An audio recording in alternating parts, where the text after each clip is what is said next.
আজকে 6 দিন যাবৎ আসলে বাংলাদেশে ইন্টারনেট নেই।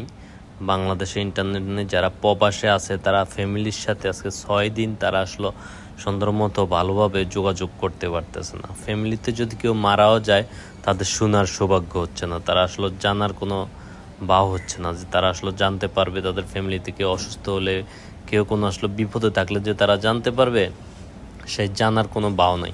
যারা আসলে প্রবাসে আছে তারাই বুঝে যে আসলে ইন্টারনেট কতটা গুরুত্বপূর্ণ, কতটা দরকার ইন্টারনেট। কিন্তু আসলে এই ইন্টারনেট নিয়েও দেখতেছি বাউতাবাজি, লুকোচুরি, গুজব ইন্টারনেট নিয়েও ছড়াচ্ছে। ইন্টারনেট চালু হবে বলে তারা আসলে গতকালকে বলছে যে চালু হবে, কিন্তু চালু হয় নাই।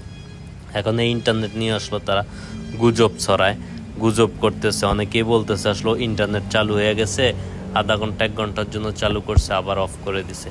আসলেও কিন্তু এখন পর্যন্ত ইন্টারনেট কিন্তু চালুই করে নাই। ইন্টারনেট আসলে কবে চালু হবে, কখন চালু হবে এখন পর্যন্ত নিশ্চিত করে নাই। এই অবস্থা আর কি, ইন্টারনেটের এই হচ্ছে পরিস্থিতি। সো কে কোথায় থেকে আসলে আমাদের সাথে যুক্ত হয়েছেন অবশ্যই কমেন্টস করে জানাতে পারেন।